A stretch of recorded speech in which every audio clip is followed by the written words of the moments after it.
while we're getting set up and during the debate, we're going to have, Stephen's going to pass around a sign-up sheet for our emails and other materials we send out. If you haven't signed up with us and you're not getting those emails, please do so that we can keep you informed about what we're doing. If at any time you can't hear, raise your hand. Okay, you can't hear? That's better? Okay. Okay. So the first part of our debate is going to be 2 minutes where each candidate describes himself. Okay, everybody's going to quiet down. The first 2 minutes allocated to each candidate is for them to describe who they are, why they're running. And then after that, we're going to have a debate in a little different format than we've had public debates before. It's really going to be a discussion. We did something like this on the GGG Insights program on LTV for the last election cycle. And my job is very limited. I sort of just throw out a topic or a question, and then the two Davids have a discussion between themselves about the issue.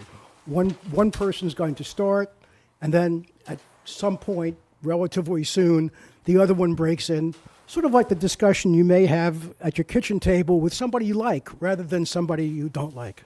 So it's hopefully very civil, but also very substantive. So you really can't get too far with sound bites. And those discussions are going to go up to about 10 to 12 minutes. Lauren Schwartz is sitting right over there. For the first part, where each person gets 2 minutes, she's going to raise her hand when you've got about 15 seconds to go, and then she's going to wave her hand when you really should stop. And then, or this. And then also, during the discussion of substantive issues, and this is not going to be that formal, if we're going about 10 or 12 minutes, she's going to start raising her hand so we wind up and go to something else. So I guess we'll do it alphabetically or by age. Either way, David. You're in charge. You just won. David will start. David will start. Yeah. Okay. David. Yes, you. Oh, okay. David the elder. Okay. Thank you, Arthur. And thank you to everyone here for coming and taking some of your beautiful summer evening to participate in the civic event. Can't hear? Okay, Arthur. You have to get closer to your... Do we have a mic you want to use? Well, let's see if this one works. I'm happy to stand up if that will make things easier. Okay. What? Okay, I'm going to do this without the mic. I'll start over. My name is David Gruber. I live in the Hardscrabble section at the corner of Northwest Harbor. I first had a home here in 1987, and I moved here year-round in 1991. I have two daughters, now aged 21 and 18. I adopted both of them as a single father. They were born in China and abandoned as infants, and I adopted each of them when they were a year old. And they're now lovely young women, and I'm very proud of them. I was the candidate of the Democratic Party for supervisor in 2001, came within 185 votes of unseating Jay Schneiderman, who was a renegade Democrat who bolted the party to defeat Kathy Lester. And I then became chair of the Democratic Committee. And I was chair from 2002 to 2004 when we recovered the majority. And in the 2003 campaign, I was also the campaign chair. Subsequently, I participated in every campaign committee from 2003 through 2015, but more behind the scenes. I have literally, without exaggeration, written myself almost all of the campaign literature of the East Hampton Democratic Party and crafted its campaign strategy in the campaigns of 2003 through 2015. After the 2015 election, when the current board majority was already 2 years old, I began to have concerns about what was going on in East Hampton. If I say that I understand what promises we as Democrats have made for the last 20 years, it's because I made them. I wrote them. And after 2015, I became very, very concerned that we were not really achieving the sort of things that we had promised the community for affordable housing, for water quality, for airport noise, for a response to coastal erosion, for transparency in government. And it's one of the reasons why I did not then sit on the 2017 committee. When I wrote these things down, I wrote them because I believed them. And by 2017, I was no longer convinced that the Democrats were able and willing to do what we've been telling the community all these years. I do not believe it's because the majority of 3 that sat on the board now and been the majority for 5 years doesn't want to do these things. I think they do. So then I asked myself, well then, why are we stuck? Why are we making so little progress? And the only answer I can give is they don't know how. Although they would like to accomplish these things for the community, they're not happening. And that's why I've decided to run for a seat on the town board. Thank you. Well, David? Sure. Hi, everyone. First of all, I want to thank the Group for Good Government. I also want to thank the East Hampton Village and the Emergency Services Building for having us. And I really want to thank everyone in the room just for being here right now. This is what community does. We come out to support our elected officials, to hear what their concerns are, what they can do for us as a residents in a community. So I applaud you for taking your time out tonight to coming here. My name is David Leese. I'm the Democratic Town Councilman, and I'm looking to retain my seat in this election, September 13th in the primary and the November 6th general election. I'm the only candidate that is actually endorsed by the East Hampton Town Democratic Committee. At a prime age of 42, I am proud to call East Hampton my hometown and my birthplace. I grew up on Newtown Lane to a 29-year tenured school teacher of the East Hampton Union Free School District. I'm the son of an immigrant father that escaped tyranny and depression from Indonesia, came here to seek a better life for his family and provide so. And he did a pretty darn good job in my belief. My wife Rachel and I make Springs our home now. We've been there for about 15 years. There we have 4 lovely children, 4 lovely girls. Brighton, who is 11, Brinley is 9, Bree, who is 6, and Brooke, who is 16 months. They all have attended the Montauk Child Daycare Center, the Eleanor Whitmore Daycare Center, and my 3 oldest right now still attend the Springs School. My youngest is in diapers and probably crawling at home. We are the definition of a young, hard-working family. And it is my children, it is for my children, and for their generation that I have stepped up to accept the appointment for town council back in this past January, and it's for my desire to retain my seat for town council, to make changes and forward insight into my hometown that would be appropriate for them to succeed. I have a deep desire to maintain the values and traditions that make East Hampton so unique. There's my lovely wife. Thank you. Excuse me. She has my heart there. I also have the aspiration to continue to keep East Hampton a leader in strict environmental principles, planning foresight, and also economic development. I have been a founding board member of Citizens for Access Rights to protect public beach access. I'm a 5-year member of the Zoning Board of Appeals of the town of East Hampton. I see fellow members here. Thank you for coming. I was also a founding member of Pathways for Humanity, and I chaired the Amagansett restoration of the Amagansett Life-Saving Station, which is just recently placed on the National Historical Register. Some have tried to create a false narrative that I'm an opportunist and not a true Democrat. My answer is that I am not a lifelong politician like others. I'm a lifelong resident of East Hampton and an expert in everything East Hampton, from Town Line Road to 2000 Montauk Highway, which is the Montauk Point Lighthouse. I just became a newly registered Democrat. Just because that doesn't mean I haven't believed in democratic values my entire life. When I was young and impressionistic, I listened to my father, like all young men should do. My father told me to check that box with an R on it, and I did so, not knowing what the intentions would be. I recently decided to change my vote, change my status. I've never acted on any political agenda. I've never gone to any political function. I do everything for the town of East Hampton, even though numerous people from both parties have always asked me to run. I never have done anything. I align myself with the Democratic Committee, their values, and I move forward in this election doing so. Thank you very much. Thank you both. David Lease, since we had David Gruber go first on the introductions, I'm going to ask you to go first on our first question, which is question J in your program's functioning government. And the question is, and I'll just read it along with you, can the town with a budget of over 77 million, hundreds of employees, and facing complex long-term challenges continue to have a 5-person town board, which is both the chief executive officer and the legislative body, and is changing every 2 years? Okay. Yeah. Stay seated. Thank you, Arthur. There is always room for improvement in town government. And that's what I hope to also bring to this town government as I move forward this year, and hopefully if you elect me for next year then too. We actually have a town government right now that has a 5-member board with 1 supervisor. We have over close to 300 employees. As Arthur said, a $77 million budget right now.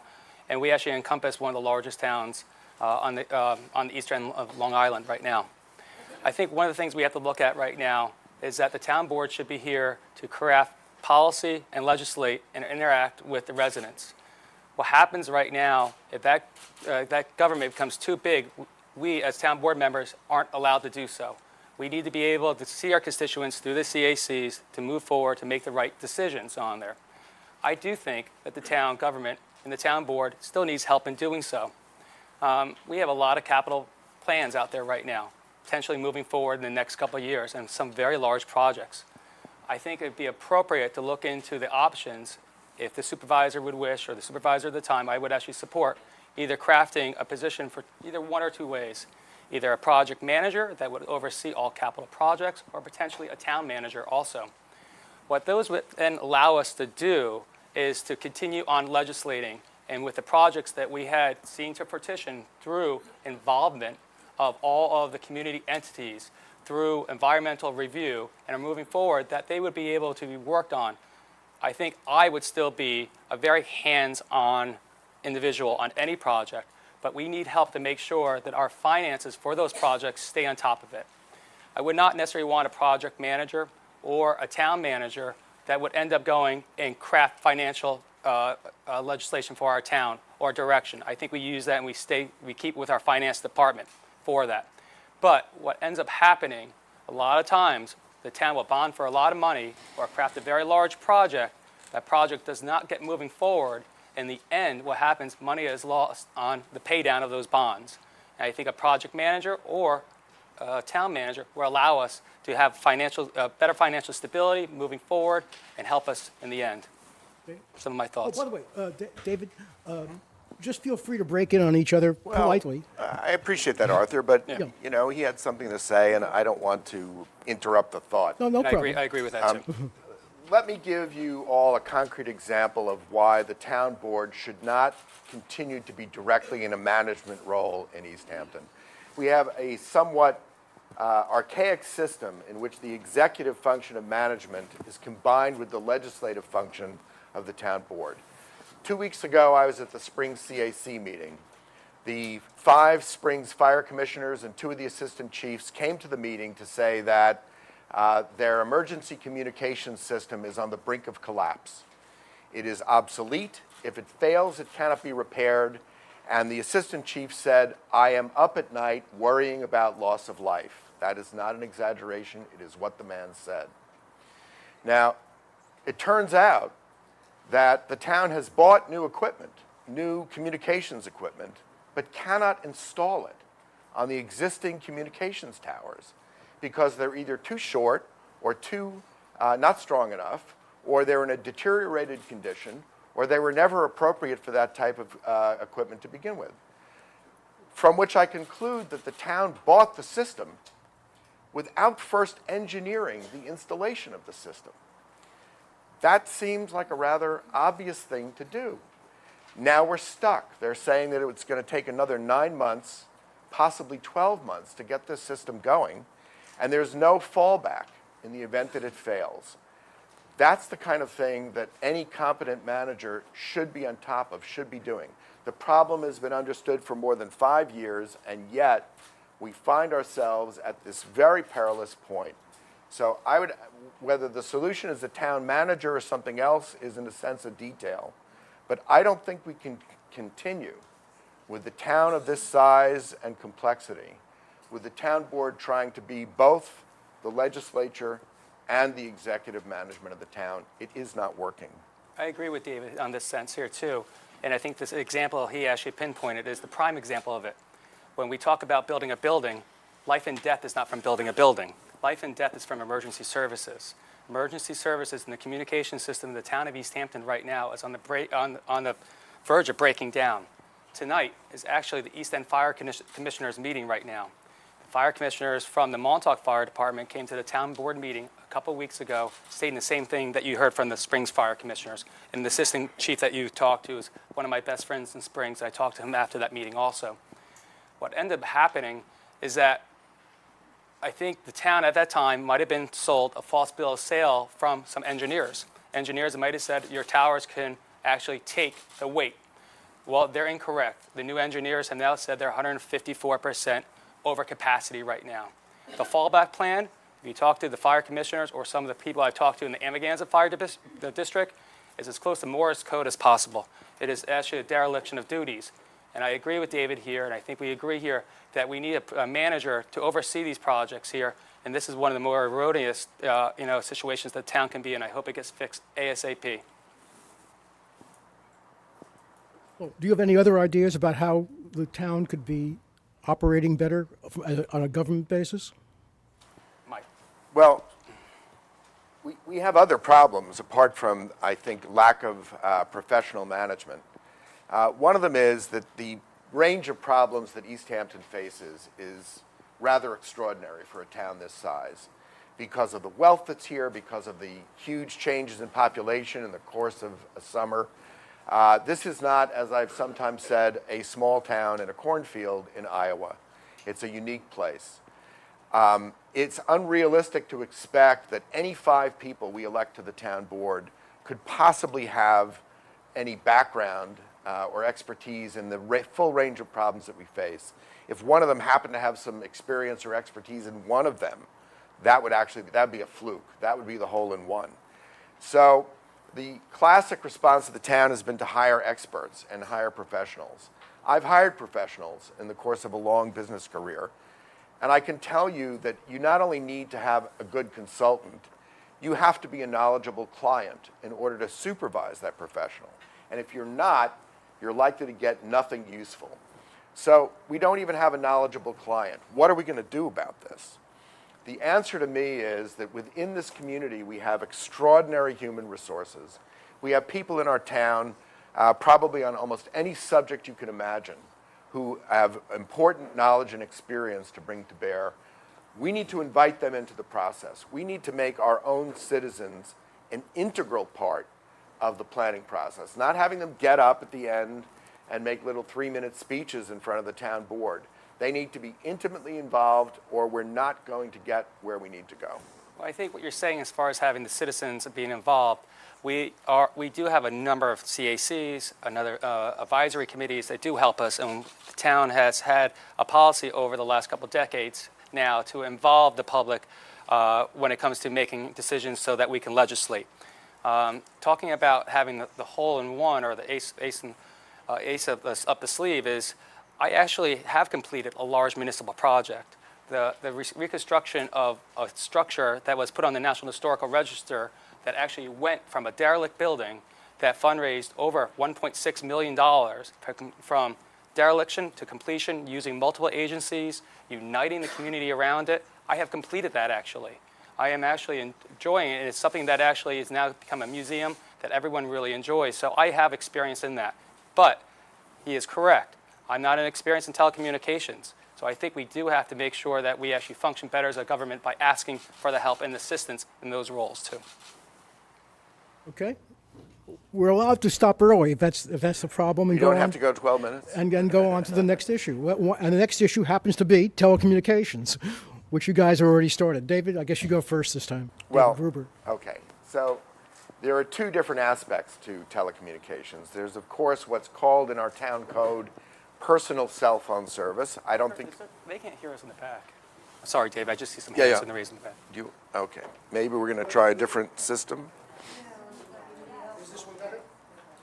I don't know. Is it turned up? Hello? Yeah, that's for you. Is that better? Yes. Okay. So we have personal cell phone service that all of us are familiar with. And we also have needs for emergency communications. These are two, I mean, they all use radios, but they're very distinct systems, and we should not get them confused. I think what Arthur wanted to ask about is the personal cell phone service, where we all know it's pretty spotty. Sometimes it's non-existent. I'm going to sound like a broken record before the end of the evening because in response to almost any planning problem, there's a kind of routine that people who are familiar with solving these problems go through. And the first one is to figure out where you are, what is the current state of affairs, and the second one is to figure out what outcome you want. Where do you want to end up at the end of the process?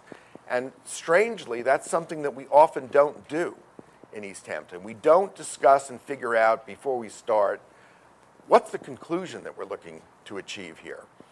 Then you have to connect those dots. You have to figure out how do you get from A to B. What are the available opportunities, the possible ways that we can go from this point to that point? Which one of them seems to us the best, and are we willing to do anything? Sometimes the right answer is to do nothing.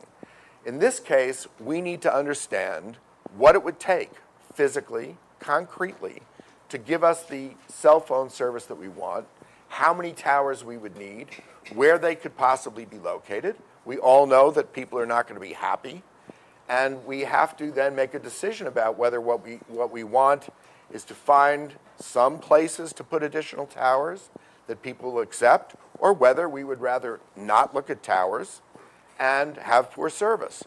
Those are our options. I think the simple answer to this is that there's a tremendous lack of telecommunication coverage in the town of East Hampton. We are a town that was built in the colonial years, and all the roads sometimes led to water. A lot of times when the road leads to water, it goes downhill through ravines. Okay? I know, I'm trying. So what I'm trying to say here right now is that with telecommunications, I think my end result is telecommunications will allow for greater growth development as far as job opportunities out here. So many of us now have cord cut our home telephone lines. What happens now, we mostly use our cell phones, not just for business, not just for pleasure, but many times for business. So we have to strengthen that infrastructure. Now, that infrastructure currently goes by erecting a very large telephone pole or a monopole. But we have to look at other ways, other forthcoming technologies. We have to look at the 5G systems. The Internet of Things is called the IoT. We have to look at small cell desensification. What these are small little radio wave boxes that will be able to allow us to get through our coverage spots or our spotty areas of coverage. These are things that we have to demand upon our government and also our telecommunication providers. I have a very large cell phone bill with 4 children at home right now. I think we all do too. We all pay a lot of money. They are making a lot of money at Verizon and AT&T, and we should deserve the best service possible out here that does not change the character of our wonderful community right now. I'll be honest to you. I think cell phone towers can look better than they do right now. They're not as big and bulky as they were in the past, but we need to have more of them in the appropriate spots if possible, but try to find alternative technologies. I think my end result on this would be job growth and job creation right now then too. But the most important thing is for safety. EMS safety, emergency medical services, and also safety if anyone ran off the road. Or if I'm in the woods, I was a very big avid biker and trail user. If I ran off the road and I hurt myself and I had my cell phone, I can't drag myself out of the trails. So that's a factor that we have to look into as far as telecommunications also. Just a couple of things. In terms of the emergency services, what we really need to do immediately is the engineering that we have not done yet to figure out how we can get the system that we already own installed on the towers that we already own, and if it can't be, how we're going to build new towers fast enough to alleviate this crisis. As far as the cell phone service goes, This is actually one of the simpler problems that we face. Things like coastal erosion, water quality, affordable housing, there are a lot of unknowns that have to be addressed to solve those problems. What kind of towers you have to have, how many, how far apart, whether they can see each other, is simply an engineering problem. So we have to ask ourselves, really, it's a matter of political will. What concretely do we need in terms of tower coverage, and are we, as a community, willing to build those towers? The answer may be yes, the answer might be no. I think we also have to look at, don't forget, that character of that neighborhood then too. We have a lot of historical districts. You'll be surprised. Where is the tower actually in Wainscott? Where is there a cell phone tower in the hamlet of Wainscott? It is actually in Home Sweet Home. It is covered in there. There's actually a tower also in the East Hampton Presbyterian Church. So there's ways that we can make these towers work within our character of our neighborhood. But it really comes down to safety. Yes, it is an engineering feat. Right now, what happens with the emergency services communication towers, the town is about to go out to bid right now to move forward with that engineering. That's going to be happening on Thursday night. That system has to be up and running immediately. All the board members know that. There's actually board members at that meeting tonight. Myself, as a board member now, will continue the fight for that system to be up as soon as possible for the safety of the residents and the safety of my own family. Okay. Our next question is D, which is reasonably priced housing. Since our town's record with large public projects is dismal for the last 10 or 20 years, should we be creating smaller building lots to spark construction of reasonably priced market rate housing for sale or rental? I guess it's you, David. Sure, Okay. I have the mic. I can't be wrong with David, and then you guys figure out who's supposed to speak. We'll keep track. Keep track. Keep me honest. Reasonably priced housing, I think, will actually determine how much our town is able to control or expand our volunteerism base in the futures to come. I think that I know a lot about reasonably priced housing because I actually provide them to multiple tenants. My family and I have actually 4 reasonably priced, affordable priced housing units in the hamlet of Amagansett. We can actually charge a lot more money based on some of the standards than we do, but we decide not to. As I mentioned before, my dad immigrated from Indonesia. He came and left when a tyranny was going there, in a military dictatorship in the early 60s. One of the first things we came into when we located this property and we purchased it, my dad told me, I do not want to be a slumlord. And I looked back at my dad and I said, I do not want to be greedy. So we fixed up the property, we continued to rent them. We rented one to one of the gentlemen that ran the IT programs for the town. He lived in there for about 16 years. I still rent them to people that actually give back to the community. Sure, my mom and dad and my sister and I, we look at each other sometimes and say, let's get a little bit more money. I look back at them and say, good karma. We don't really need to. Let's not get greedy. We know what we need. I disagree, and I don't think that we need to actually make smaller size lots to solve this problem. I think fundamentally what we have to do right now is we have to look for locations within our town, and it might be actually spot areas instead of large tracts of land where we could actually decrease the deficit that we actually have for affordable housing units. There's multiple ways that the town has recently been doing that. We have affordable housing legislation that goes over top of current structures that have to be built in commercial districts. We can actually design and build affordable apartments on properties that fit the size constraints. That has been recently done. Unfortunately, not enough people have done that recently. If we subdivide land, we have to make sure that they put in a unit of affordable housing. But overall, I think what we have to recognize right now is that the most expensive part to affordable housing is not the actual construction phase. If you get lucky to build at $200 a square foot, you are probably under half of what the normal resident is going to get. You might be able to get land. Land is the most expensive part.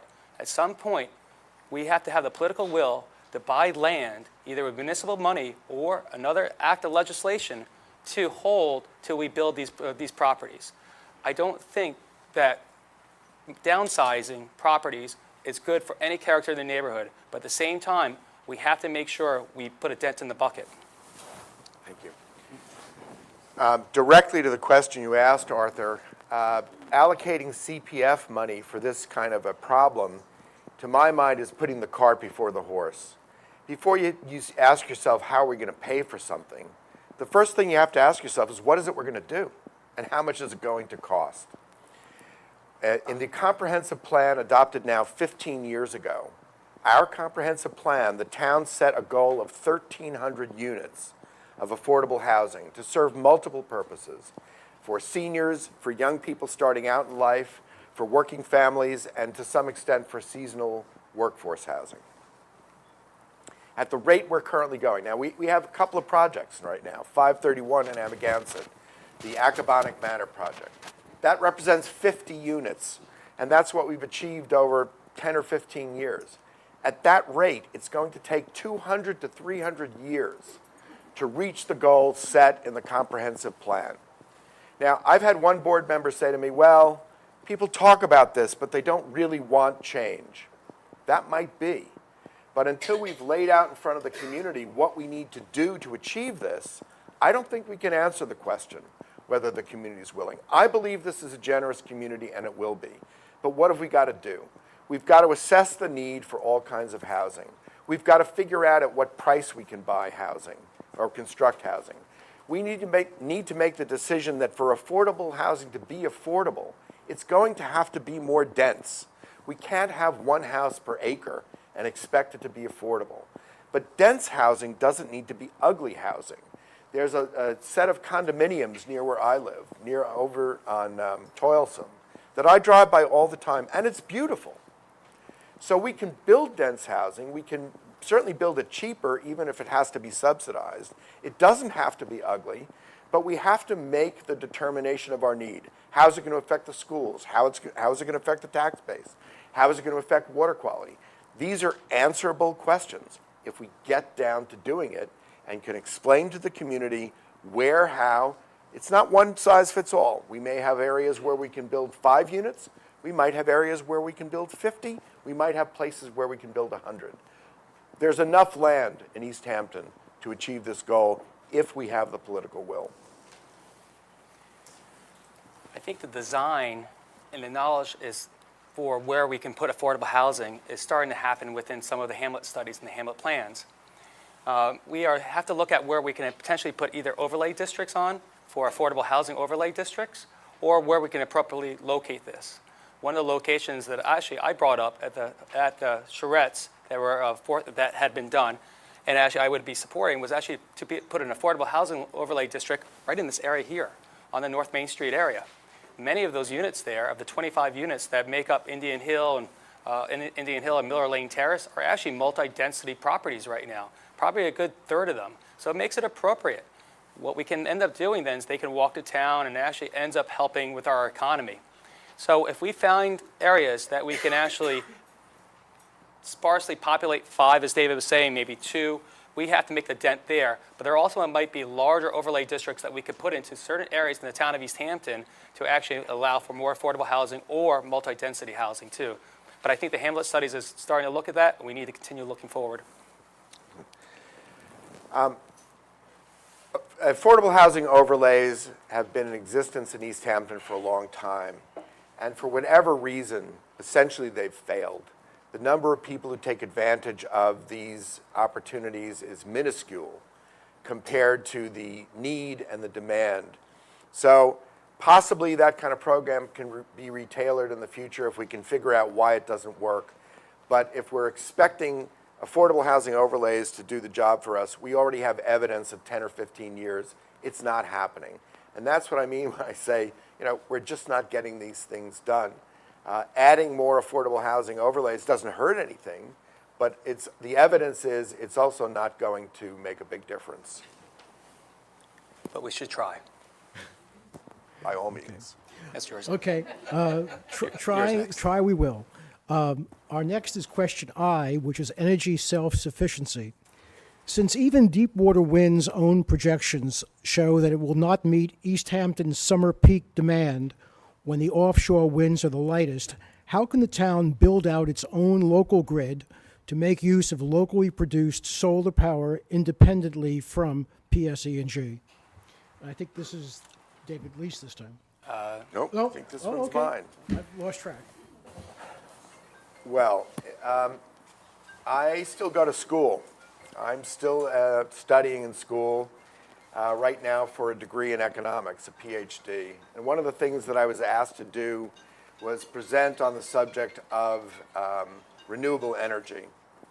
And I discovered that there's a fascinating study done by a group of physicists who evaluated what's the gross amount of energy that we can get from all of the available sources, biomass, wind, water, nuclear, if we achieve the maximum conceivable amount of energy from every one of these sources. And their conclusion was that every other source other than solar will not meet more than 10% of world demand. So ultimately, the only possible answer, while we need to do all of these things, the only possible answer to the crisis of global warming and the need for renewable energy is solar power. It's the only source that has enough gross energy impinging on the Earth to be a viable source.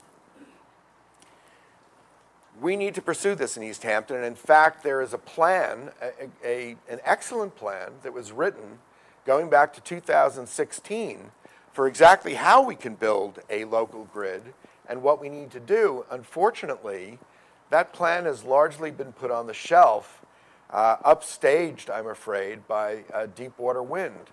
We need to get it off the shelf. It's a highly technical report, but beautifully done.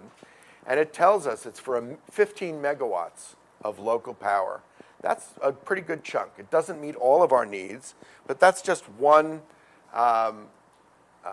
particular study of where we can start. We need to take that report off the shelf, and we need to start looking at implementing it. I think David and I agree here that we need to increase the amount of solar power and solar electricity that the town of East Hampton produces. I think we could also agree that fossil fuel dependency by America and by the town of East Hampton has to cut it and be done so that we can actually move forward right now with a better environment. We can agree to that. Yep. I was fortunate enough when I was on the Zoning Board of Appeals to actually approve some variances that they requested for the first ever solar field array in the town of East Hampton. Even more lucky, on my road on my way into work this morning, actually it was 2 days ago, from Accabonac Road, I saw a brush hog and a chipper at the old Accabonac brush dump, where they're actually going to be putting that solar array there. So I'm happy to say that the town is actually moving forward on their first ever solar array, and hopefully should be functional within the next 6 to 7 months. It's going to be a drop in the bucket to what we need. I think what we need to also do right now is continue with looking at our town properties. NYSERDA and New York State Energy, we are actually looking at implementing solar panels on all our roofs of structures that actually can support them. We're looking from locations from hangars at the airport to the Marine Museum to the sanitation department to find out how many kilowatts we could actually get out of solar panels that would go on town-owned buildings. The town is also looking at peak saver, energy demands, and using HERS ratings then too. But that's what the town can do. I think what we also have to do is educate the individual taxpayers and residents to say every individual can step up and we can put an aggregate together to get us off of our fossil fuel demands right now then too. And how can we do that? We might have to go with low percentage loans on there. We might have to look for more grants. But I think it's constant education of these individuals that looking at solar panels is going to become the norm and not something that you look at with disgust. Another thing we have to say to each other right now is we're in this together. We want to move forward to energy dependency. Another way we have to look at energy dependency also is storm prevention right now. We need to look into having microgrids. We had Hurricane Sandy 6 years ago. I was without power with a pregnant wife for 9 days, I believe, then too. It's 9 days way too long. We have to look into battery power at individuals' homes, battery-powered operations at town facilities that could keep up critical infrastructure then too. Store the power for when it needs to be used. I was also fortunate enough to be on the Zoning Board of Appeals to approve the first ever battery energy storage facility in Montauk, and that was approved and it's actually under construction now. I will also agree to that I didn't think it was the best location for it, but that wasn't under consideration from the Zoning Board of Appeals at that time. It was mostly just the variances from the front yard that they were looking for. But still, I was fortunate enough to be involved in that. Solar power is going to be our future. We have to accept it, and we have to keep moving forward with it. Well, I just wanted to repeat that we actually have a microgrid plan in East Hampton for 15 megawatts, and it's been sitting there since June of 2016, and we're not doing anything with it. We need to get going, and if we're going to make a start, that's the place to start. Okay. Okay, our next topic, and I'm more careful now as to which David's which. Okay. This is going to be David Lease who starts this one, is airport noise.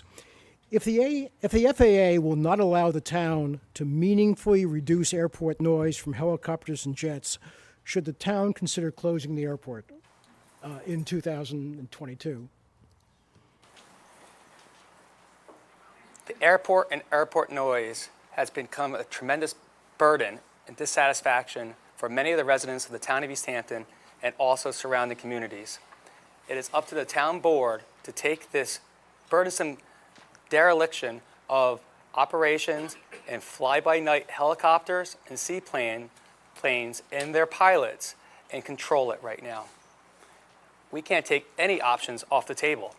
That's how we lose leverage. The amount of operations that have happened commercially for individual companies trying to bring tourists out here has skyrocketed over the last 5 years. Now, granted, I know David lives a lot closer to the airport, and probably many of you than I do. I live in Bean Springs.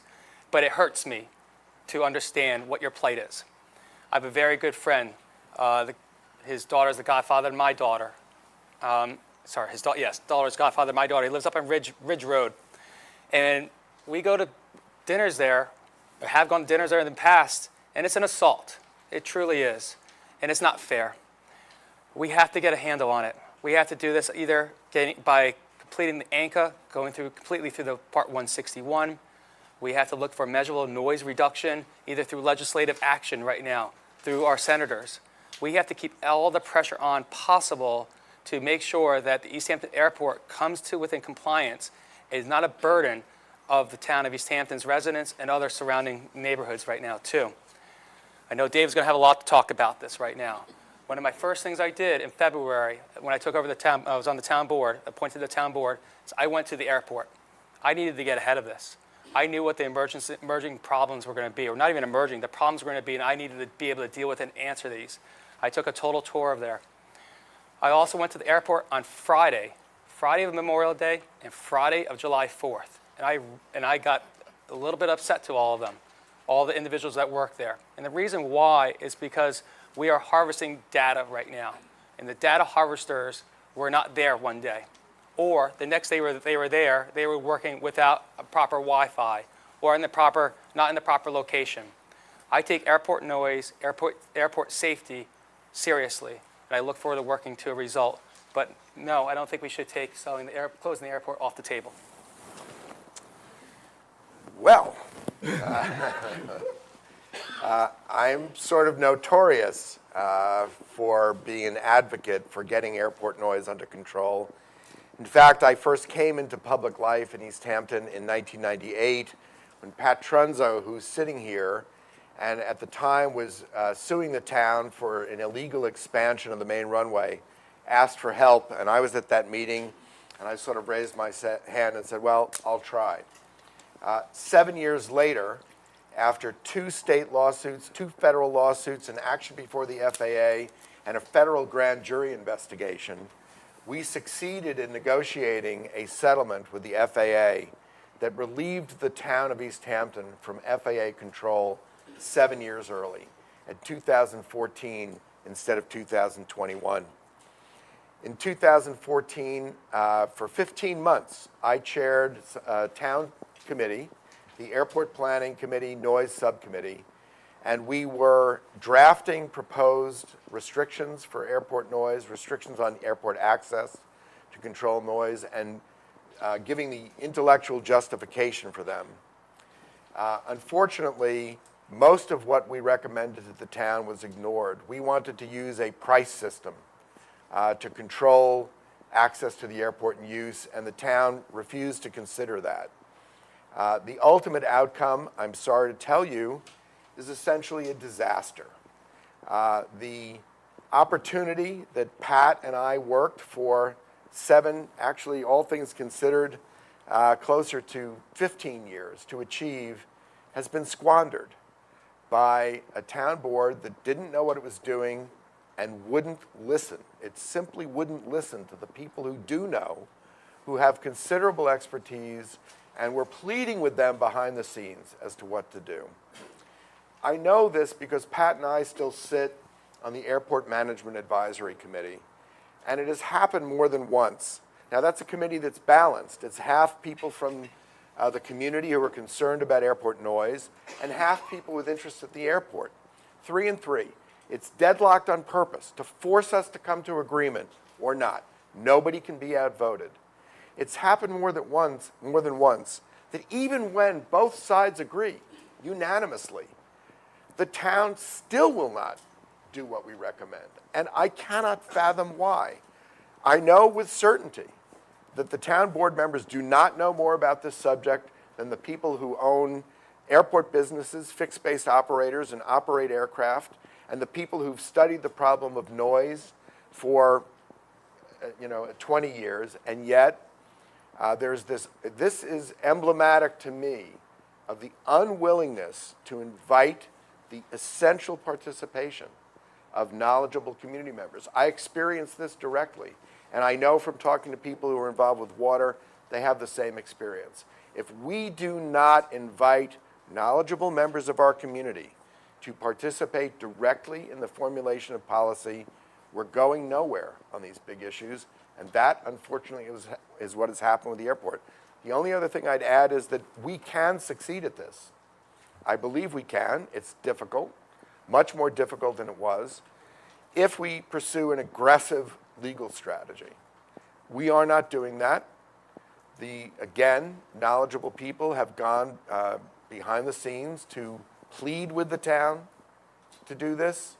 So far, deaf ears. With that optimistic note, Highly. those of us who are getting older would be interested in G, which is senior housing. And David, you're not that old, but why don't you talk about senior? Just to set this up, our senior population is expected to grow by about 30% every 5 years, and yet we don't know how to keep our loved ones here with no assisted living or other specialized facilities, even in the planning stage, forgetting the senior center renovation. All right, well, Paul Fiandella, who is also, I know, here tonight because I saw him earlier, he came this morning to the town board meeting work session, and he talked movingly and in deep distress about an immediate neighbor of his who was forced to sell her home ultimately because she was the only way she could afford to live. And after she did so, ended up homeless in East Hampton because there is no housing in East Hampton for her. And she was, according to Paul, she was actually living in the woods. And he reported this, and she was taken to Riverhead.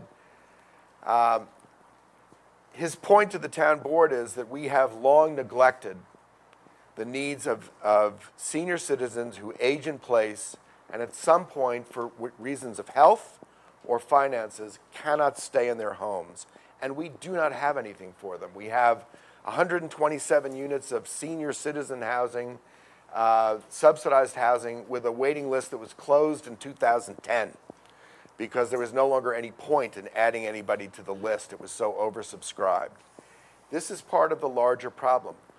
We need to assess the need, and of course we understand that senior citizens do have specialized needs in terms of housing, particularly in terms of immediate access to medical care, and in terms of assistance of various kinds on the premises or nearby. But it's a mistake, I think, to consider senior housing in isolation from the other forms of housing that we need for families and young people. I know my grandmother, she liked nothing more than to have young people around. She didn't, and she was still helping at the Senior Citizen Center where she lived when she was in her 90s. She was a volunteer. But she loved to have young people around. She loved to hear the voices of children. It's a mistake for us to consider senior housing in isolation and to make senior ghettos. We should be doing this on an integrated basis where, in the context of the full range of affordable housing needs, that all of the facilities that we end up building include both housing for people starting out, housing for families with children, and housing for seniors. Again, we need to assess this need. We need to know what we need to accomplish. We need to map out what it's going to take. And then we need to decide to do it. I do appreciate Paul coming this morning and speaking so passionately. It was terrible to hear about the situation of your neighbor, but it's nice to hear the knowledge and your intellect on the subject matter then too, Paul. So I do appreciate you coming. And I do listen, because it's a true demand that we need to really make sure that we take care of. I agree with David that I think the integration of ages in a facility is actually heartfelt and actually healthy for everyone then too. I do not necessarily agree that we haven't assessed the problem. We know that there's a problem. It was already mentioned in the question here that the aging population is going to be increasing by 30%. What we need to do right now is target the properties. We need to be able to say we're going to spend money now on the land and on the property and put it onto our burden right now, onto our capital projects. We just need to step forward and say that we're going to spend money to get this taken care of. The designs are going to be out there. We can design. We actually have great community input on some of the other projects going forward that we need to continuously keep listening to.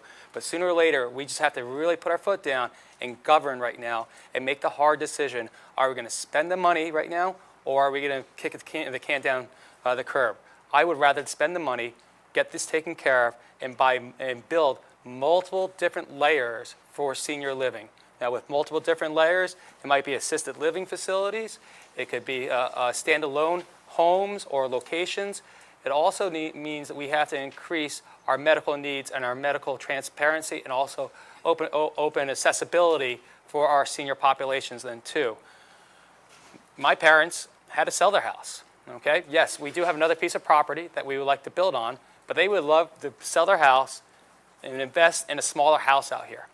Now, Putnam, the 555 project, while it was the exact wrong location, it was a good concept that we could have gone forward with right now as far as having a community-based location where we would have a potential clubhouse or walking paths for aging facility put in one location then too.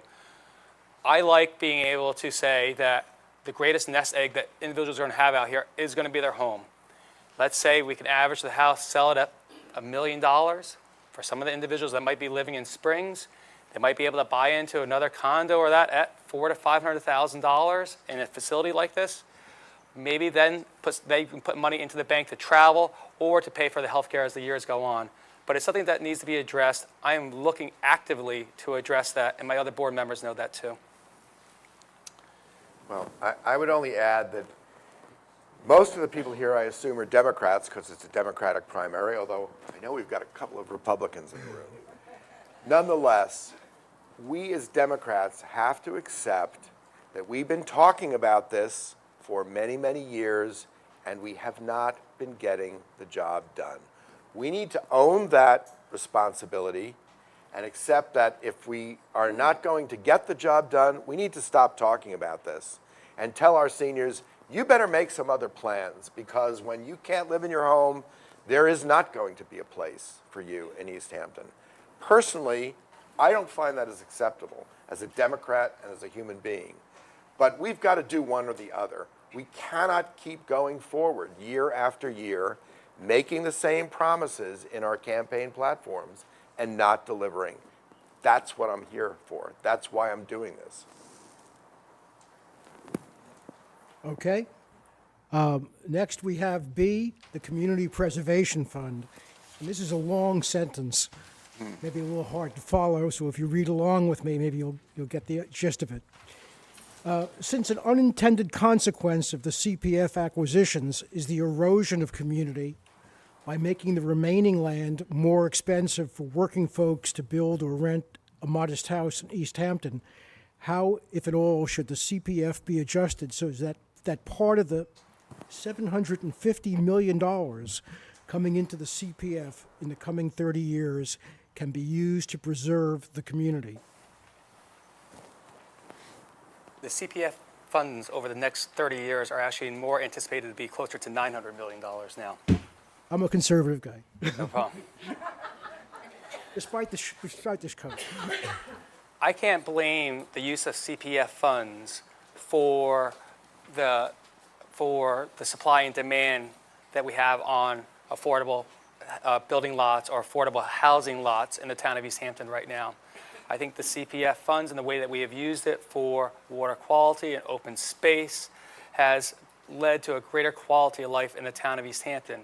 Yes, it has taken properties off our tax rolls, but it still has increased the environmental purities that we look for and value in the town of East Hampton right now. A lot of the CPF properties that we purchase right now are purchased in areas that have a type of natural resource jurisdiction over it. They're either close to a shoreline, close to a wetland, and some of those properties are actually of a higher price than would become affordable if you wanted to build on it. I think we can use the CPF more intellectually. We can use the CPF in a way that it would actually help produce a quality of living standard out here that can actually be desired. Do we have to tweak it potentially? Do we have to legislate it to see? Let's just be honest. We're actually running out of large tracts of land. Large tracts of land are not in the town of East Hampton too much. So do we end up trying to, and we're going to be getting to a point where the amount of properties coming into evaluation for CPF and to the CPF advisory board is going to start getting less and less. And what I think we might need to do is see, do we want to legislate to see if the CPF wants to tweak that idea that it can be used for affordable housing, for senior living? Potentially.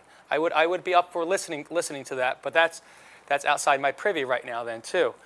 I don't think the CPF is the root cause.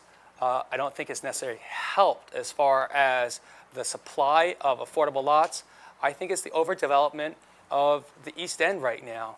We live in a very desirable area out here that individuals like to come to. Look at Springs right now. The real estate market under $1 million in Springs is on fire. Individuals are deciding not to rent summertime houses for $60,000 to $80,000 anymore, and that is actually a cheap rate because they would rather pay the mortgage at $60,000 to $80,000 and live out here year round. What does that end up doing? That ends up taking away from the starting homes. The starter homes in Springs at $600,000, you give me a $600,000 house, that would be snapped up in minutes. An $800,000 house is a starter house right now. But when that house is being purchased as a second home, you're not allowing for a family to live here, to give back to the community, to join the school systems, and to volunteer. And that's how we continuously keep losing our fabric of our community. Too many of my friends are leaving or have left. Don't get me wrong, they all would love to stay here and all love to come back. But it's extremely difficult to afford it and to find the value of the property that allows for it. But I do not think that the CPF has ruined, is the root cause for the unaffordability. And necessarily hasn't helped, but I don't think it's the root cause. Well, I would have to say it no longer really matters. I'm sure that to some extent, using the CPF to reduce the supply of land has raised land prices. That's just how things work. If the supply goes down, the price goes up. But it's not really important to figure out at this point why our land values are so high. They're high. And that's why housing is unaffordable for people who make their living, or many people who make their living in East Hampton. On the other hand, we are a wealthy community overall, and money is not the problem either. The problem is we actually have to build it. I'm confident that one way or another, we can finance what we want to build, whether it's with CPF money or a variety of other means. It's the cart before the horse to say that the problem is finding the money. No, the problem, and here's where I'm a broken record again, is we have to figure out the outcome that we want. What kind of housing do we want? How much of it do we want? Where can we put it? How are we going to build it? If we can solve those problems and come up with a viable plan, I'm absolutely certain that one way or another, we can finance it. I think David had already mentioned earlier.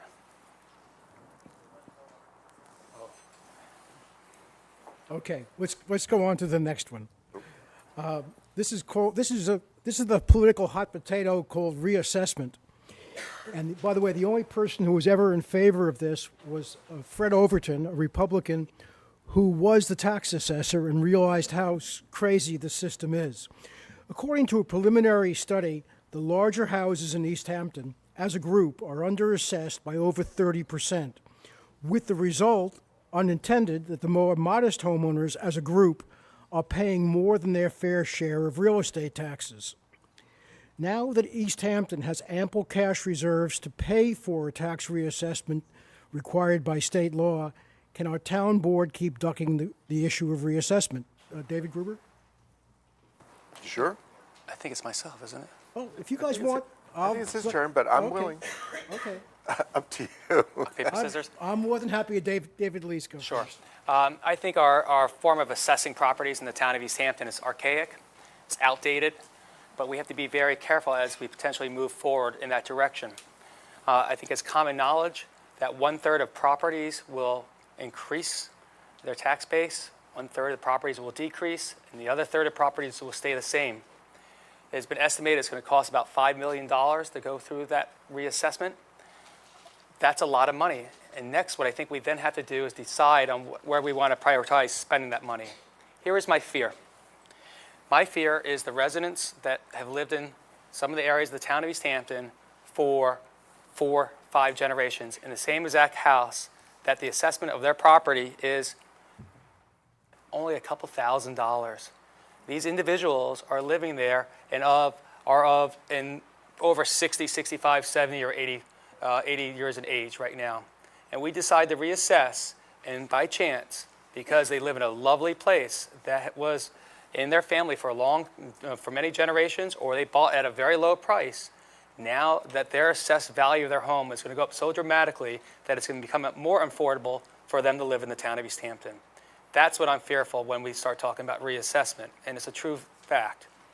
If we do decide to go on reassessment, I think we have to make sure that we look at doing this on a test basis. We would have to do our homework before we do a rollout and implementation that actually can ruin some individuals' lives. I think we have to have some tests in there to see if the circuit breaker is going to flip on us and actually is not going to work. Lastly, I'll say this. When we talk about affordable housing and some of the needs for our senior living, I would be more inclined right now to spend the money on more affordable housing and senior living facilities than necessarily assessing right now. Reassessing. I don't think that the cost of reassessment has ever been the obstacle. I think that's the excuse that's been given, because this is a political hot potato. And it's a political hot potato because there are people in town who are rightly fearful that if property is reassessed, their individual tax bills may go up significantly. I think to a large extent that fear is overblown, because we have properties in East Hampton. I mean, how many towns in the United States have houses worth $100 million? We have properties in East Hampton that are worth fortunes, that are not just underassessed by 30%, they're probably underassessed by 90%. I think it's more likely in this town that the classic claim is you reassess, 1/3 goes up, 1/3 goes down in terms of the tax bill, and 1/3 stays the same. I think it's far more likely in East Hampton that 1/3 will go up and 2/3 will probably go down. But I agree with David that, as Jeff Bragman says on most subjects, you got to know before you go. So we have to do some kind of a pilot study to ascertain, well, how big a problem might we have of people who find that their taxes are unaffordable? And we've got to have a solution for that problem before we proceed to reassessment. That might be an area where use of CPF money to alleviate the problem for people whose income is insufficient to carry the tax burden, that would be something I'd want to look at seriously. But the main thing is, it's long overdue, and it's an accident waiting to happen, because we're so far outside the rules of when property has to be reassessed that the moment that somebody brings a lawsuit, we're going to be reassessing.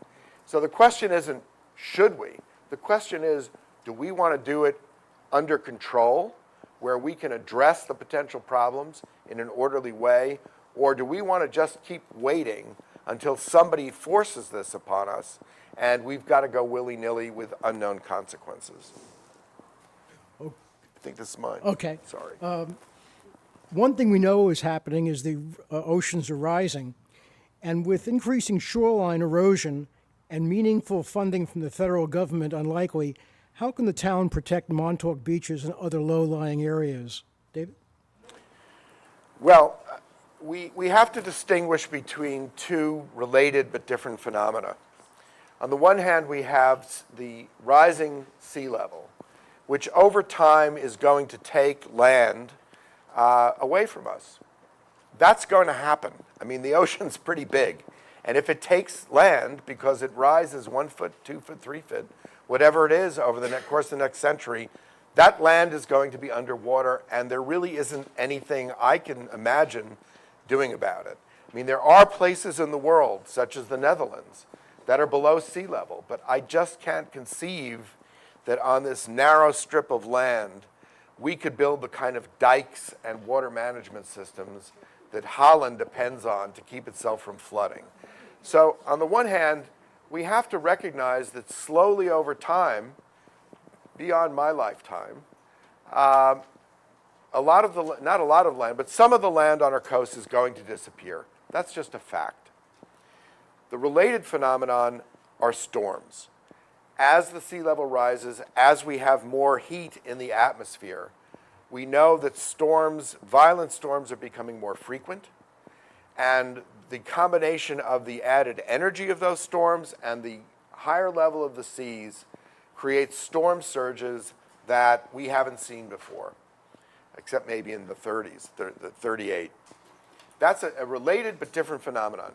I don't see that we can provide for the slow increase of the level of the seas, but that does happen slowly. On the other hand, we can, and I think we have to think about protecting key areas of East Hampton from storm surges. Now, we did some of this.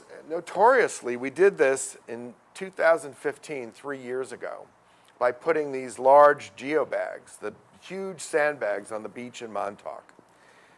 Contrary to what some people think, that's actually permitted by the local waterfront revitalization plan. It specifically says that in an emergency, you can use geobags filled with sand. But it also says you must have a plan in place for removing them. Well, we don't. Our plan was the Army Corps of Engineers is going to rescue us. They're going to ride in and they're going to give us so much sand that we'll be able to get rid of them. It's 3 years later, and the critics who said they're not coming have turned out to be pretty much correct. Therefore, we have to plan. We either have to say, well, we're just going to leave them there forever, or we have to consider what has to happen in downtown Montauk so that we can get rid of those sandbags. There's some progress on that. We have a Coastal Assessment Resiliency Plan, CARP, where a group has been considering with professional assistance what to do. It's another consulting plan. You read this thing, too hard to figure out what concretely we need to do. I'm not much for symbolism. I don't care for it. I like to do pragmatic, concrete things, which means somebody has to answer the question, how many properties on the shore in Montauk are at risk? What would it take to move them? Is there a place for them to go? And what it's going to cost? What would it cost to do that? Sometimes, as I said, the answer is to do nothing. It might be the case that just waiting for the sea to take them is actually the cheapest, best solution. But if we don't ask that question in a thoughtful way, what does it take? What's the outcome we want? What does it cost to get there? What are the available means to accomplish that? We're never going to get those sandbags off the beach. In the last 5 years, there have been multiple studies done. These studies have actually looked at future forecasts. Some of them have been led by the town through CARP. I've attended many of those meetings. And we also look at our outdated LWRP plan, which I will, as the liaison to the Waterfront Advisory Committee, will look forward to looking for grant money for an update in the future upcoming years and make that a priority. LWRP shows different reaches in the town of East Hampton. Now, the downtown Montauk area is an economic driver for the town of East Hampton for the motel areas, and is actually not necessarily where the town of the hamlet of Montauk originally was built. We need to make sure that we look at sea level rise, not that it's going to happen, but it's an inevitable. If you go to many of these CARP meetings, we all are understanding that sea level rise is not going to affect the oceans, it's going to affect the back bays. Sea level rise is going to come and flood through areas like Lazy Point and like Girard Drive. It is going to be the storms, as David is correctly speaking right now, the intensity of the storms, the magnitude of the hurricanes, that is going to overcome the dune systems on our oceanfront areas right now. We are in a special area, 71 miles of shoreline in the town of East Hampton, and it's all under threat constantly. The greatest erosion rate in the town of East Hampton is located on the north side of Napeague on Cranberry Hole Road at about 1.3 feet a year. Those areas have to make sure that we hold building standards right now to hold your first floor elevation at a certain level that's going to be, make sure that the building will not create a safety burden if it washes away to other houses and is strong enough to stay. David is correct. Sometimes they might just have to stay to be washed away. You can see one of those off of Mulford Farm Lane that's still up on stilts right now. We also have to look at adaptability. A lot of individuals would like to say and call it retreat. I think we have to look at it as adapting to sea level rise right now. We have to potentially come up with a plan to transfer development rights of some of the commercial businesses that are economic drivers off of the primary dune in the downtown Montauk and bring them back. But I can't give up on the thought that FIMP will come through. Granted, I remember going to the meeting with FIMP, and Mr. Cantwell at the time said, FIMP has been going on since I was born, and he is true. That's why you have to put constant pressure on it. But we can't just look for the outside governmental agencies to come in like a knight in shining armor. We have to do something locally. And recently, we just commissioned the Montauk Beach Preservation Committee to look at potentially doing an erosion control district for downtown Montauk. That would help supersede the sandbags that keep constant sand on the beaches there in Montauk for protection of the primary dune, of the homes, also of the resort areas, and the economic driver that is our hamlet. Lastly, we have to continue these studies. CARP is not complete. So whatever David was reading is not a complete study because it's stalled a little bit for multiple different reasons on there right now. We have to go analyze where we're vulnerable. We have to protect it and have the knowledge of using the CPF in this instance in the correct manners. Try to make sure we purchase properties either on the ocean or also on the back bays that could be in vulnerable flood zones. I can't quite help myself. I have to read to you from the vision statement of CARP. It says, based on lessons learned from prior short and long-term coastal processes, a more sustainable approach to managing storm effects and climate change conditions is needed to reduce damages, maintain communities, and protect natural resources.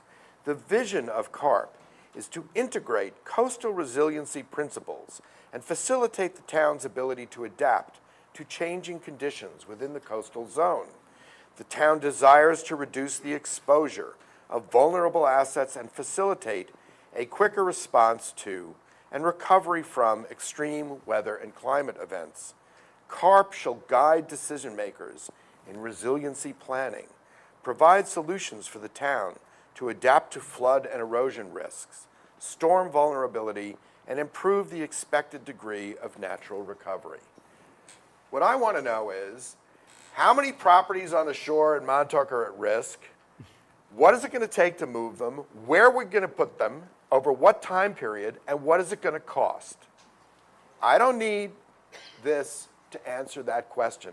But that question really does have to get answered if we're going to address this problem. That question has been answered by FEMA. FEMA's actually come up with brand new flood zone maps. And if you're in a flood zone, you can contact FEMA or even contact our Natural Resources Department. They can tell you exactly what flood zone you're in for a 100-year storm. So that information is out there and is going into our Hamlet studies right now. It's going to go into our CARP formulation. And also within our priority projects and our LWRP, we are looking to come up with initiatives to make sure that we don't have to rely on the county for the county's plan when we respond to natural disasters. We wanted to plan for natural disasters built and designed for the town of East Hampton. So that is one of the priority plans and actions that the Waterfront Advisory Committee is about to undertake. Okay. The other side of water coming in is I think it's yours, sir. Okay. is keeping clean water clean, and that's our next to last question. Since clean water drives the East Hampton economy, how can we get back large amounts of clean water in East Hampton in less than 25 to 30 years? What are the range of the issues, costs, financing, and solutions? Well, not being a hydrologist myself, I can't answer the question how long it's going to take to get back clean water in East Hampton. What I do know is that we have a study, an enormous document, the Lombardi study, that was delivered to the town in pieces in 2015. It went so far in detail as to identify the numbers of houses that had insufficient or subpar septic systems, and the number of houses that had this, that, and the other thing that were in areas that were too low-lying, an enormous degree of detail. And like so many of the plans that we do, it's sitting there, and now we're doing it again. Now, because of the lure of CPF money, where it can be allocated to projects, we've got another study that's trying to consider how we should prioritize the spending of the CPF money. Yet again, the cart is before the horse. What we don't know, so that it seems on the face of it to make sense. Let's figure out what the worst spots in East Hampton are and spend the money to try to clean up those spots. First of all, by the time you're cleaning up, it's too late. The cleanup may be necessary, but if we're going to have clean water, we have to stop the junk from getting in the water in the first place. Prevention of contamination is what we need. Remediation when we have no choice. If we're going to try to poison our water and then fix it, we're never going to get there. There is a concept that's mentioned in the Lombardi study called total maximum daily load. It says, what's the maximum amount of each kind of contaminant that the system, the natural system, can tolerate? Unfortunately, when you get to that column in the study, there were a lot of blanks. That's what we need to know. We need to know how much stuff we're loading into the system every day, what the system can tolerate, and then we have to ask the question, what physically, concretely, as an engineering matter, can be done to close the gap between the stuff that we're putting in and the stuff the system can tolerate? That's a complicated question when you're talking about hydrology and water, in part because we can't see it. It's flowing under our feet. But again and again and again, the problem and the means by which we solve the problem are the same. We have to ask, what's the outcome that we need? What concretely must we do to be sure that there is not excess nitrogen going into our water supply, that we are not contaminating Wainscott not only with PFCs as we were, but with chromium, because we have elevated chromium there. We don't know what other contaminants we have across town because we've never tested. We got to know. There is nothing, there is no excuse, and there is no substitute for knowing before you're going.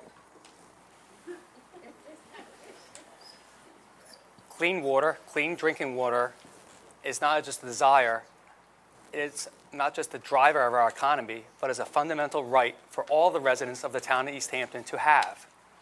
I'm a 20-year cancer survivor. I grew up over here in Newtown Lane, went to the high school, and witnessed and participated, unfortunately, in a cancer cluster. There were over 16 of us at that time that were diagnosed with cancer. Did it come from asbestos or did it come from water? I'm not going to point fingers, but I'm going to be a person here that's going to help fix it. Emerging chemicals, they could have been coming in for 50, 75 years. We don't exactly know. We're going to keep figuring this out and making sure we react appropriately. But I think what we have to look at this right now is on a multi-layer approach. We all know about the Wainscott water contamination. The town board has worked aggressively to take short-term and long-term matters in our hands right now to fix that problem for the hamlet of Wainscott. It is one of the largest municipal projects in the last 10 years that Suffolk County Water Authority has undertaken, and also the town of East Hampton. We also have to look at our septic systems. We are now making sure we have to use advanced technology septic systems to get our nitrogen load down to levels that get us close to almost gray water and drinking water as possible. We do this now through any type of building permit or new house. We also can do this through our Water Quality Technical Advisory Committee, which has other manufacturers of new septic systems present so that they can recommend these new systems to our new home builders and developers. This is all stuff that our other Democratic boards have initiated over the last 5 to 7 years right now, and we're working on it. What we also have to look at right now is education. A lot of the nitrate load that we're talking about, because CCOM, the Concerned Citizens of Montauk, are taking weekly water testing right now in all different areas, are not necessarily just coming from septic load or flow rate as called. They're coming from nitrate loads from your yards. The nitrate load from your yard right now that is seeping into the headwater is contaminating probably Georgia Pond more than the nitrate load from septic systems. We have to pay the price, and we are paying the price of a green lawn right now. So one of those multiple layers is the education of the homeowners that they can have a beautiful garden. I love gardening. They can have a beautiful garden without using nitrogen-loaded fertilizers. Also, the education of the landscapers, either through demanding that they have to be certified in the town of East Hampton or educated through continuing education courses, that there are other options out there instead of just putting more nitrogen on your lawn. Next, we have to look at road runoff. I believe road runoff right now is one of the largest contaminations of our headwaters that we have. Our MS4 plan does not actually include 3 Mile Harbor. And that is a travesty, knowing that it's one of the largest areas for shellfish and shellfish hatchery in the town of East Hampton right now. The largest, the most bacteria anywhere located in the town of East Hampton right now is coming from Hook Pond and from the Duck Pond. If you want to see what those numbers are, please contact CCOM. It is disgusting. It's a downward gradient from the village. It's a downward gradient from all the areas to the natural waterways over to Hook Pond, and that would be the Duck Pond. We have to take clean drinking water and make it even more of a priority than it is right now. It's going to take a multifaceted approach to it. Yes, we have CPF. We have 20%. This year is about $5.4 million that we can spend to it. And if we don't use it, it rolls back over into the general CPF fund. But we have to educate the public right now that we need to do it in multi-layers as far as road runoff, as far as septic load, as far as also nitrogen in our fertilizers. Another one is we are also looking in the town of East Hampton right now is looking at a managed a large-scale project potentially in the town of in the hamlet of Montauk right now to have a community wastewater plant. We can do either, they're called Appendix A or Appendix B plants for community plants in your neighborhood or low-lying waterways. But this one will also take a lot of the flow rate out of the hamlet in Montauk, the downtown Montauk areas, either ditch plains, either commercial districts, or down by the docks, and put it to an area that has been located by Mr. Lombardo and others right now, and get it to a point where we can actually take the gray water out of there and water our lawns. So we have to take a very active approach to it. I believe the town is doing that, but it's going to take a community to come forth and say, we are going to have to make some sacrifices for clean drinking water. I want to thank both Davids. Unless, David, you want to add something now, or could it? Well, I simply want to point out that we've been doing this for a while in the town. It isn't working. We have toxic algae blooms again in Georgia Pond due to excess nitrogen. All the things that are being described by David are things that have been on the table for a long time. It's not working. If we continue to do and fail to do the same things, we're going to get the same result. So we have to think about doing some things differently. Steve Israel, former Democratic congressman, an expert on the subject, says we probably need denitrification systems in every home that has a cesspool on Long Island, not just in East Hampton. I don't know. I suspect he's probably right.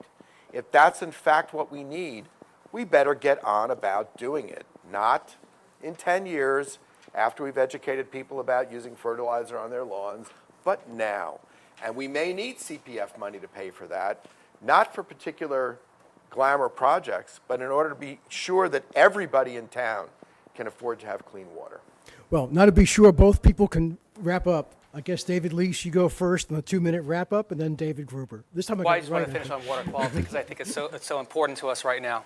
And I'm not saying that we have to educate people for 10 years. We have to educate individuals now, for action now, and for next summer then too.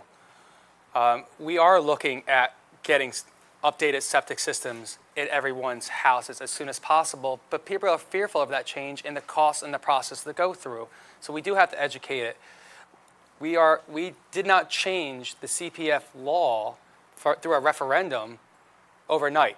This is being discussed for years to get to a point where sometimes government rolls too slowly, but we are moving forward, and I think the previous boards have been working to this point. I look forward to continuing that work.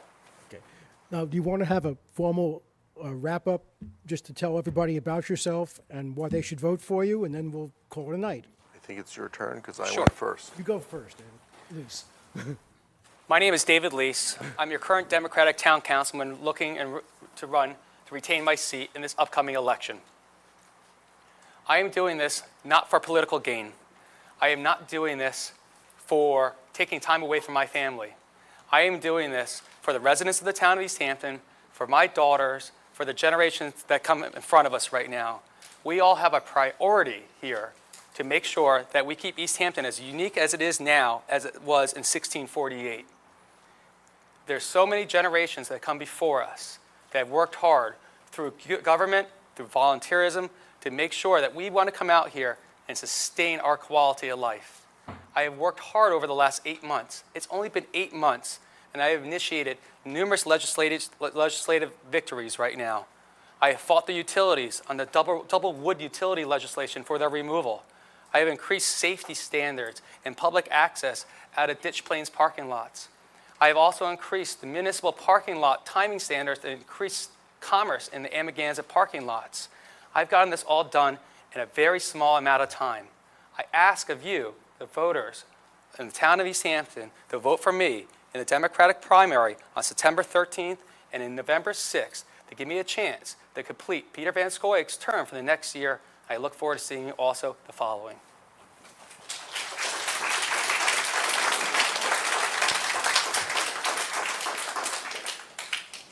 I've been at this for 20 years as among the most involved Democrats in the town of East Hampton. If we have a Democratic majority on the board today, I think it's honest and fair to say that nobody in East Hampton has worked harder or committed more to achieve that than I have. It's not a question of democratic values. The values expressed in the Democratic platform are my values because I've been writing the Democratic platform.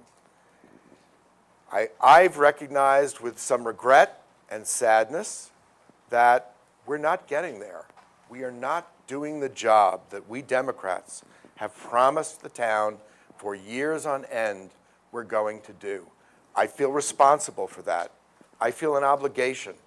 I feel that it's in part my duty to step up and do what I can to redeem the promises that we Democrats and I have been making to you and the rest of this community for as long as I've been around in political life, and that is 20 years. That's why I'm here. That's what I intend to achieve. I think that I have the background, the skills, the education to help this board, a board that looks to me to be floundering in the face of serious issues, to achieve what all of us as Democrats and as members of the East Hampton community want. I don't think any of us loves East Hampton more or less than the other, but we need to get the job done. And it's for that reason that I ask you to give me your support and your vote in the primary for the Democratic nomination on the 13th, and then in the general election on November 6th. Thank you. Guess we're done. Well, I want to thank all of you for coming and to make me understand that there are really people in town on Good job. Tumbleweed Tuesday, and that you're all taking an interest in this. And thank you for your attention and your cooperation.